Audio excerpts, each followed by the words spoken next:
Y'all give way too much energy to Mambo Sauce for making a band that nobody know about. Too much energy. Joi done moved on. She done sang down to Mexico and been on Ready to Love. Apparently, Bloc and Sharell done moved on. Like, what are we doing?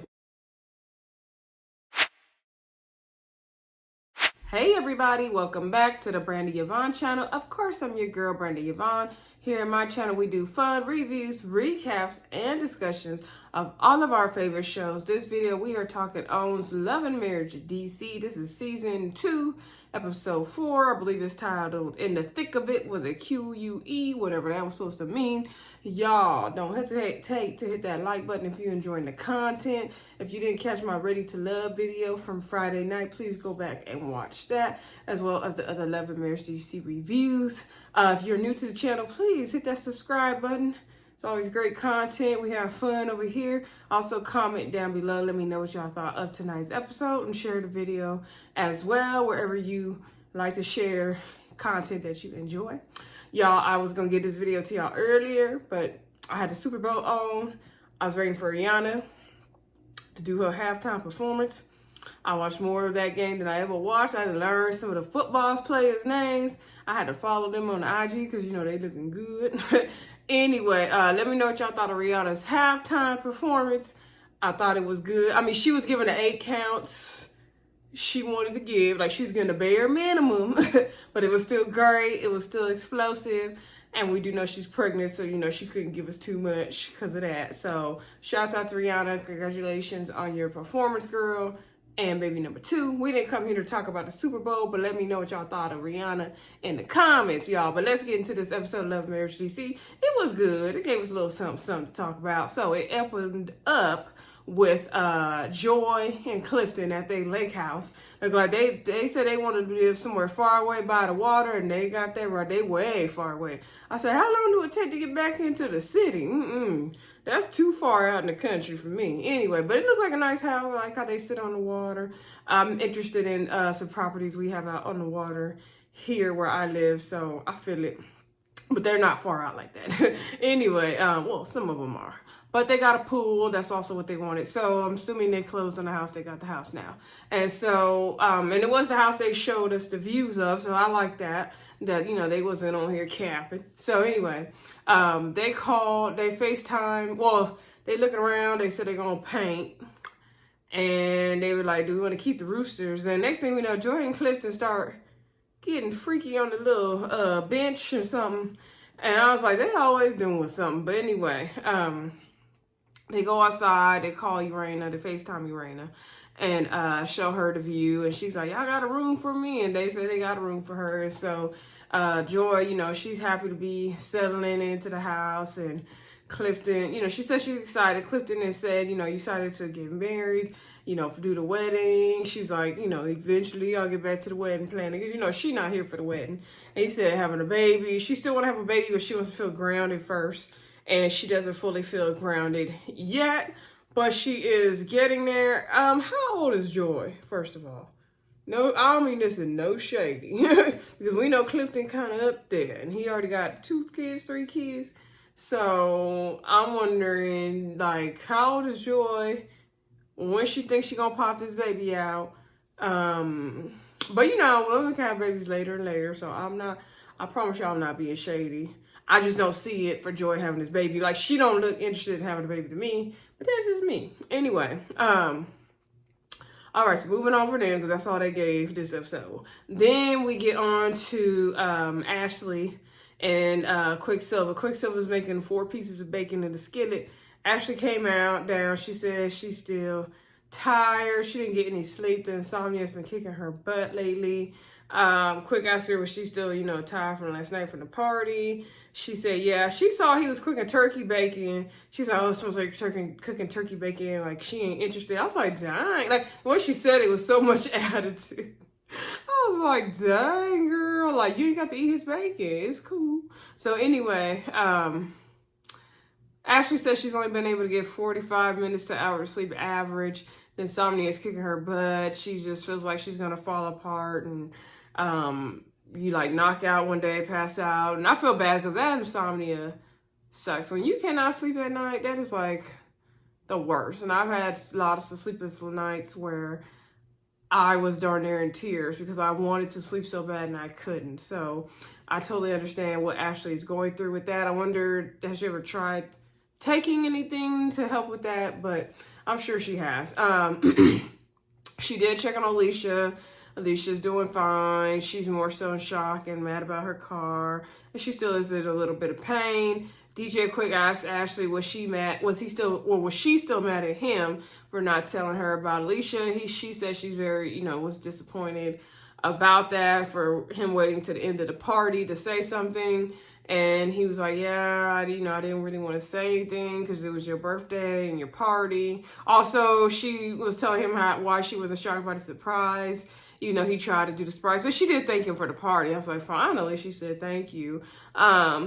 And she said, even though, she's trying to celebrate her birthday, if Alicia is hurt, then she can't really celebrate. I get both points of view. I just feel like DJ Quicksilver wasn't going to win either way. I think it would have been weird to tell her as soon as she got in the door. I don't think he should wait all the way to the end of the night either, but I don't know. To me, it was just a lose-lose situation in my opinion. So, she says she should be happy. She should be celebrating the book, but she can't. She just has so much going on. She's so stressed out, and she begins to break down, and she's like, she wants to be happy to celebrate her book. And DJ Quick does to console her, and he tells her, like, she can. And she just seems like she's just going through a lot right now. So my heart kind of broke for Ashley in that scene. And I actually did really feel bad for her. And I hope that she's able to get some peace and some rest. So, and celebrate your book, girl. Don't worry about what everybody else got going on.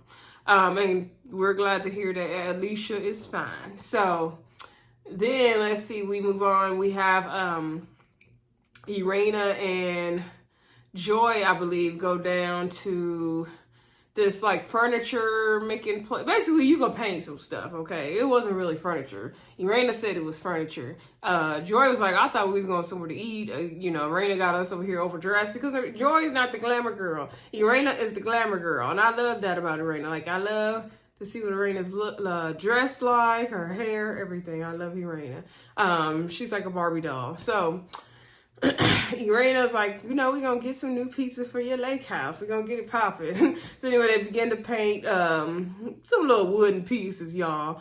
And, Eraina asked Joy about the house. She's like, now you showed it to me on FaceTime, but I got to go really see what's going on. And, you got to, you planning the wedding. How's that going? Joy's not really interested in planning a wedding, as we know. She'd rather go down to the courthouse, but Clifton wants the big wedding. So then Eraina begins to tell Joy about how Joy's name came up at the party. She's like, I don't know, we went to the dinner party for Ashley's birthday party, and somehow your name came up. Now, I don't know how your name came up. Eraina, her name came up because you brought her name up at the party. Didn't Eraina bring up Joy's name down to the birthday party? That wasn't really a surprise for Ashley? That's what I thought. I mean, I love Eraina, but Eraina's definitely working on being messy this season. But go on, girl, get your ratings on. So she was saying that they were bringing up how Joy doesn't like Black because Black was dating Joy's friend, and then then Black got with Sharell after that. Joy was like, no. Black was dating her friend, her best friend, and then he started messing around with Sharell on the side. And that's why Joy don't like Black. Now, to me, that's too far removed from the person not to like the person. Like, granted, like, if I got, I'm mad at my ex, my friend's mad at my ex. Done.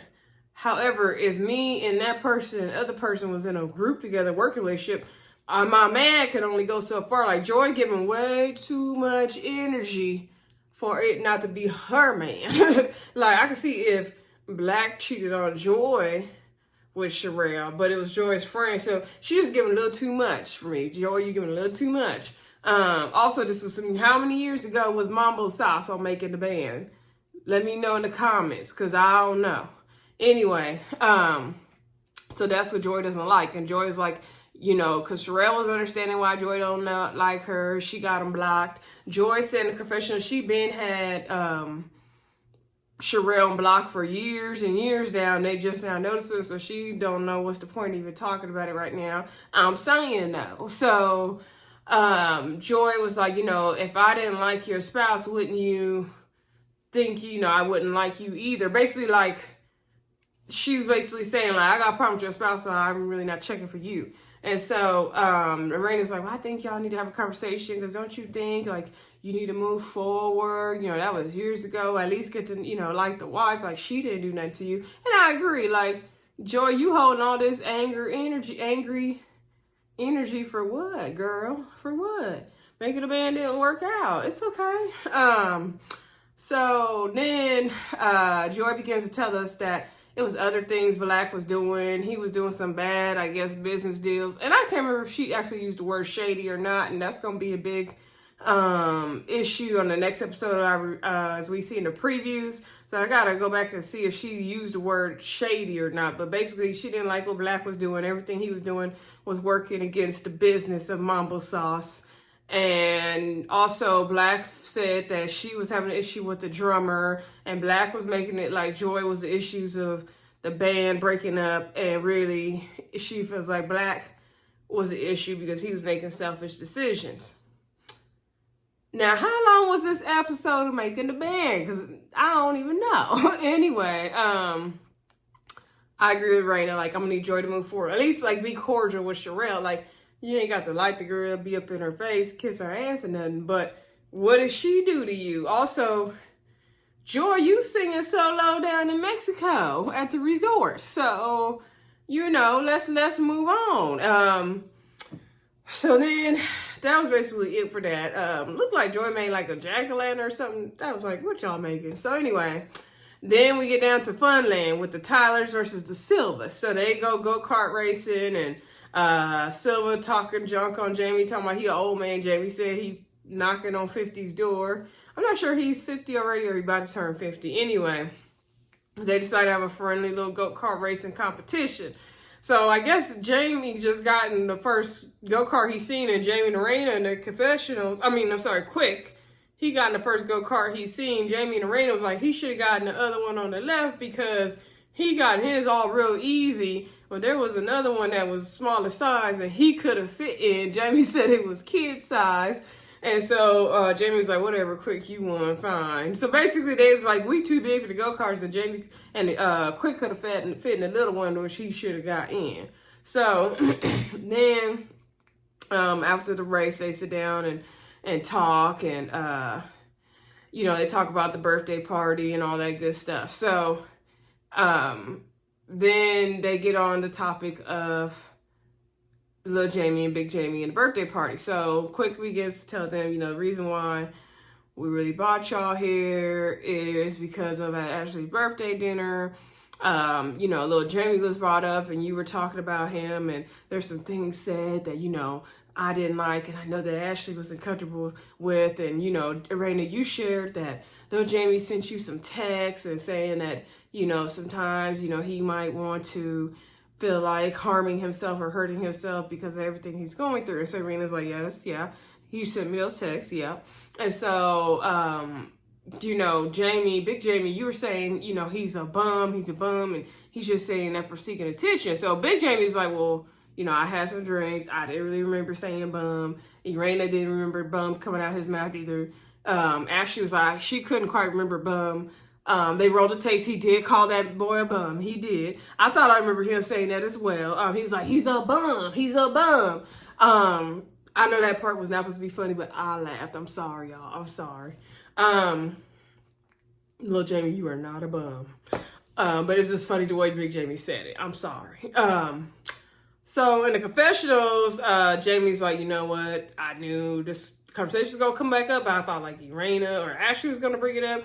I didn't think Quick was going to bring it up. Like, that's kind of weird. And I don't blame Jamie. It is a little weird. Now, granted, I get the angle that Ashley and Quicksilver are coming from. So Ashley began to explain, like, I was Little Jamie when I was a teenager. I tried to, harm myself and took a bunch of pills. And in my 20s, she said she had suicidal what was the word? Iterations, I believe. I might have got that term wrong, but basically, she thought about harming herself. And then in her 30s, she also had another episode where she tried to harm herself, and she had to spend 7 days in the hospital. So she don't play around about that. And she didn't want to tell people about these things because she didn't want someone to react to her the way Big Jamie is reacting to Little Jamie, saying she's just seeking attention, because that's not what it is. And so, Big Jamie was explaining, like, y'all gotta understand, like, I've dealt with things for years and years with Little Jamie. It's kind of different. Ashley said in her confessional she's gonna see Big Jamie's getting defensive, and she hopes what she's saying is seeking in, but she already knows, like, this is not gonna be this is gonna be a never-ending thing. So, Quicksilver begins to explain that, like, I know, Little Jamie has done all these things, but you still his father. You gotta love him. Like, with my son, I'm tough on my son. I'm tough on my son. But at the end of the day, there's nothing he could do to make me not like him, love him. I feel like you love Jamie, and you do support, I support my son. And he's like, I'm sure you supported your son through the years as well. But, maybe there's no like there. It's like you love him, but you don't really like him. And, with my son, at the end of the day, there's nothing he could do wrong. And so then Big Jamie's kind of getting irritated. And I kind of didn't blame him, because to me, like, okay, I get what they're saying. Don't get me wrong, y'all. First of all, I totally get what they're saying. Like, Big Jamie needs to kind of hear Little Jamie more and see him. I think that's part of the problem. He's looking for some different kind of emotional connection from his dad. And Big Jamie is just not able to give that to him for whatever reason. He's old school. He's from a different time. And Ashley touched on that, right? Ashley was saying that, like, she knows back people raised in Jamie's generation, they didn't look at mental health the way, we do now, right? And so she understands that. She doesn't want to come down on him saying, like, oh, you need to do better, mental health, da-da-da. Like, she's just saying, like, this is what she went through. And I appreciate Ashley for saying that, right? But Quick, with his 14-year-old son in today's time is different than Big Jamie and Little Jamie with his 26-year-old son, who he's dealt with since the 90s, cutting the food, right? It's very different. It's two different things. It's two different things, right? Like, Ashley, I think, just turned 37. So her and Quick are just a couple 8 years older than me, right? So, of course, we have more awareness of certain things, of how things affected us. Like, Ashley shared about her childhood. So, of course, it's going to be a different perspective than a Jamie and Eraina, who come from a different generation than that, right? Also, they raised Little Jamie in a different generation. So, it's just, to me, it wasn't, I get what Quicksilver was saying, but it wasn't quite the same thing, because now, the reason why it wasn't the same thing is because Little Jamie is a man now. And like Big Jamie was saying, he's 26-year-old. He just caught a case. He's been doing all these things for years. Like, it's different. Yeah, now, Quicksilver can still be like, yeah, but I always show my son I love him, da-da-da. Jamie's like, this boy got to sink or swim. He's an adult. He can't, it's like there's no room to play with Little Jamie anymore. As far as Quicksilver, he still has a lot of wiggle room with Antonio, right? It's just different. Like, I get where Quicksilver and Ashley were coming from, but it's not the same. It's just not the same. And so Jamie in his question was saying, like, I don't really like, I get what Quick was saying, but I don't like the way he put his words, and he don't even know. So a lot of things, like, he's done this before, and there's a lot of things I've let go that I could have not let go and talked about, and he basically doesn't agree with the comparison. And like I said, I didn't fully agree with the comparison either, because Big Jamie's frustrations is different, because Lil Jamie's in real life now and he's making choices that are making adult consequences for himself, like getting locked up. So it's different circumstances and boundaries and all kind of things happening there, in my opinion. But y'all let me know what y'all think in the comments. I would love to hear another perspective. So Then, let's see, we get down to the fitness class. I believe that was the next major scene. So we get down to the fitness class. And Sharell said she lost over 100 pounds. So then she got into fitness and she got her certification to be a fitness instructor. And she's helped, 3,000 women lose weight. And she had the girls working out in the parking lot. Now, why they was working out in the parking lot, I don't know. But they did go to the inside, so that's good. Ashley came late. She come honking at them. She's like, there was nowhere to park but where they was doing the exercise at. So that's what she had to do. Sharell said it was costume day, so everybody was dressed up in costumes. Somebody had on a nun costume, a cap and gown. Why would you work out in a cap and gown? I just didn't get it. I didn't get it. Shout out to you, Sharell, for losing your weight. I was shocked to learn she was a fitness instructor, but do you, girl? That's amazing. Wow. I'm trying my best to keep a positive attitude about it. I'm still, you know what, y'all, though, real talk. I'm still figuring out if I like Sharell or not. And I don't know yet if I like her. I don't know yet. Yeah, I'm gonna leave it right there. But I do like that long braid, girl. Anyway, Sharell also had a cast in her arm. Speaking of Sharell's arm, if y'all wondering why I got this patch on my arm, it's because I did something to my shoulder. I hurt my shoulder. It's been hurting since last Sunday. Actually, it's been hurting for a week now. It is getting better.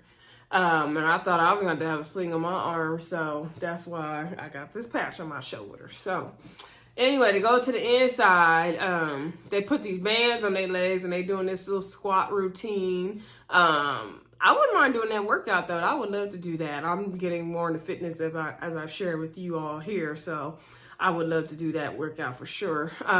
Winter shows up to the exercise class, y'all.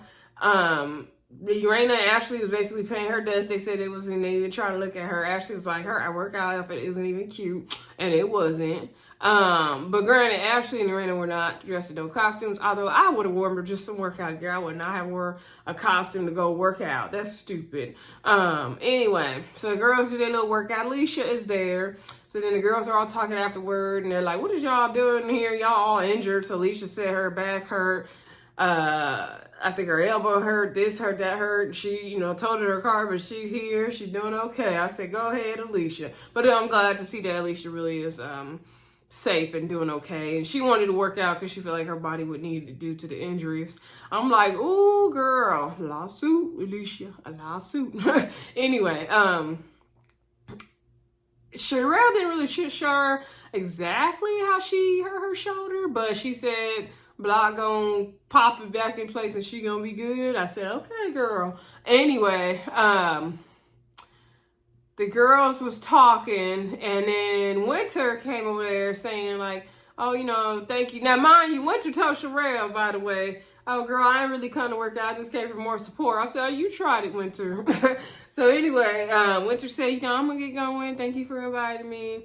And so, she was like, oh, I don't know who that is. She made some little comment like that. And so then Alicia made a comment back saying like, yeah, you would never. So then Winter's like, what? Like, who are you? And then Alicia's like, yeah, you don't want to know. Like, no, you don't know who I am. And so Winter's like, where's all that energy coming from? Like, what's the problem? Like, I don't get it. So Sharell's like, girl, let me walk you out. Sharell was blocking them and everything. She's like, girl, let me just walk you outside. And so Ashley was quiet the whole time. Alicia was giving Winter all the smoke, right? And so then Winter and Sharell walk outside. And Winter's like, I don't even understand. Like, I don't even know her. I don't know why, all that energy was coming my way. I don't really get it, blah, blah, blah. Y'all know how Winter tried to play dumb and innocent. So, now my opinion, Winter, I will say she made the show interesting last year. This year, she's just annoying. She can go. She tries to play victim. She tries to throw a rock and hide her hand. And I don't like that. But some of her hair or wigs be cute. I'm glad, we ain't got to see that shaved side of her head no more. I'm glad she fully covered her head. Anyway, Sharell's like, thank you for coming to the class. Thank you for supporting. Alicia is Ashley's best friend. So she gonna, stand up for her girl. She gonna ride for her girl. So anyway, Sharell was like, maybe you need to have a conversation with Ashley. And she was like, I will have a conversation with Ashley. Everybody else, I tried to talk to Eraina. That didn't go well. But, if you want to bring Ashley out here, she'll try to have a conversation with her. So then Sharell went back in there and talked to the girls. And it was like, Winter, they was going off about Winter is this, Winter is that. Winter is fake. We ain't checking for Winter. So then they came outside. And so then Ashley was talking to Sharell about Winter, saying, she's always bringing me up. She's always keeping her name in her mouth, and she is fake. She is this and that. So then Winter came over there like, you ain't gonna just talk about me and I stand on the sideline. So she was like, you don't need to talk to Sharell about me. You can talk to me to my face. She's like, okay, Winter, you be talking mess. You be bringing this up on social media and this and that and that. So then the girls get to arguing. So, I don't know what the hell they was saying. So basically it was Ashley and Winter going back and forth and back and forth and back and forth. And so Ashley trying to say like, you're always the one bringing us up. You're always the one saying this and that. And Winter's like, no, I don't even know you. I don't even know you. And she's like, exactly, you don't know me, so stop talking about me. So then Winter says, Ashley started it with her so they're going to show the clip from last year, on the very first season, what was that, episode 1 or 2, when they was down at Monique's dinner that didn't nobody want to be at. And Winter was explaining about Kevin's situation and how he said he lived in a basement apartment, but really it was his mama basement. And she was like, it's the difference between living in a basement apartment and his mama basement. And Ashley was like, but remember, Winter didn't know where the man really lived. She never went to his house. So Ashley was like, well, you didn't ask. And so then Winter was like, oh, how dare you? And her confessional. So Winter feels like Ashley started with her first at that table. Ashley wasn't starting it with you. Ashley was calling you out on being a dummy. Why wouldn't you have went to that man's house? Everything with Kevin was on you. I'm not totally blaming her or victim blaming her, but girl, you didn't do your research on the man. I don't care if it was COVID or not COVID. You didn't go down to the man's basement to know where he lived. So yeah, that was on you, but that wasn't Ashley coming for her. She was just stating what the situation was. Like, girl, what's the issue? So anyway, they was going back and forth. They was starting to do something to each other, but they wasn't really gonna do nothing, y'all. And then he went to the left. Ashley, Eraina, Alicia, they was pissed, and Ashley was like, she always talking ish, and you don't need to bring her around me no more, and how dare you, Sharell, try to make us talk, and she always be on the live. So I got so many videos of her talking, man, saying that, all her cast members call her crazy, but she ain't the one with the diagnosis talking about me, and that's what Ashley was saying. And that's foul, Winter saying that. And Sharell's like, I get it, I know, girl, like, I don't play about that. Look, I just wanted y'all to meet up and see if you could squash it, because Sharell thought, some time would heal the wounds. Girl, you was wrong.